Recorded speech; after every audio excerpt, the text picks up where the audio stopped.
Я вас приветствую на своем канале, с вами Валентина. У нас сегодня приятные хлопоты. Мы с вами к светлому празднику готовим вкусный кулич. Из этого количества теста получается 4 штуки, 9 на 12 куличиков. Но если у вас большие формочки, то 3-2 штуки получится точно.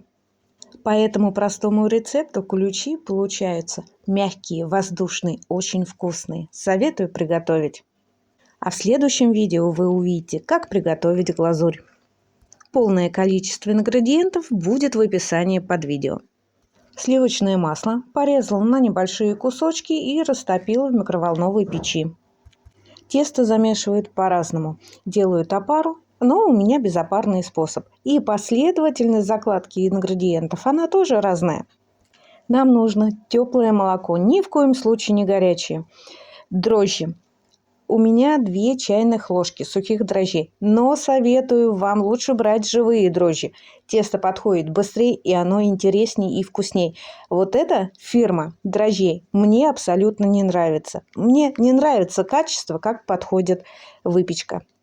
Добавляем соль, сахар, яйцо, ванилин. Все хорошо перемешиваем. Можно дать буквально минут 5 постоять без муки, чтобы ваши дрожжи заиграли. Потом постепенно всыпаем муку. По раскладке на 230 мл молока идет примерно полкило муки.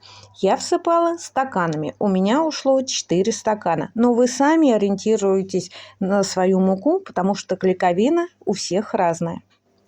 Тесто накрываю и ставлю в теплое место, чтобы она подходила. Когда тесто подойдет очень сильно, уже наполовину, я подготавливаю свои добавки. Я взяла изюм, несколько видов перемешала и вишня. Все хорошо моем и желательно замочить.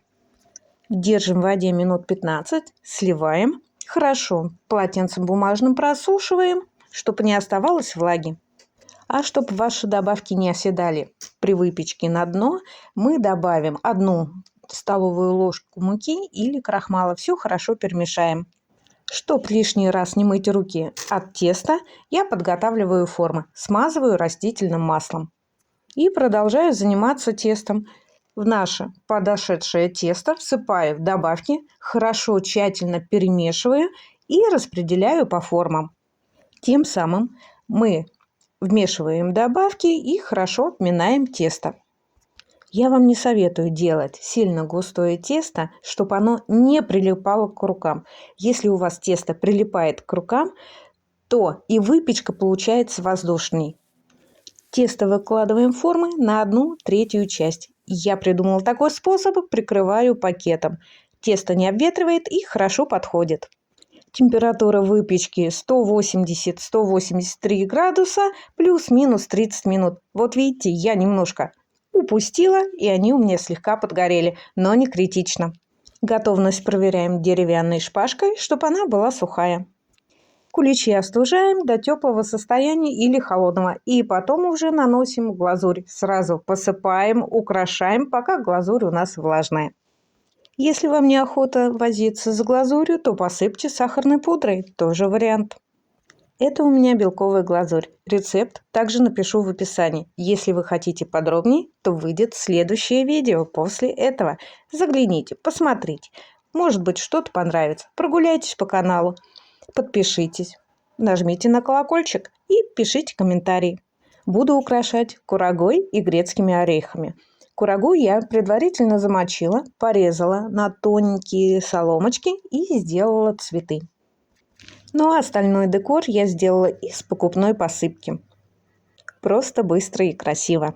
Делаем украшение, пока глазурь у нас еще липкая, свежая, только что приготовлена, потому что со временем она застывает, и ваша красота будет просто отваливаться. Полное высыхание у такой глазури 2-3 часа. Тогда она не липнет к рукам, хорошо режется и не крошится. Вот такие красивенькие куличики у нас получились. На этом все. Пока-пока. Пишите комментарии, заходите в гости.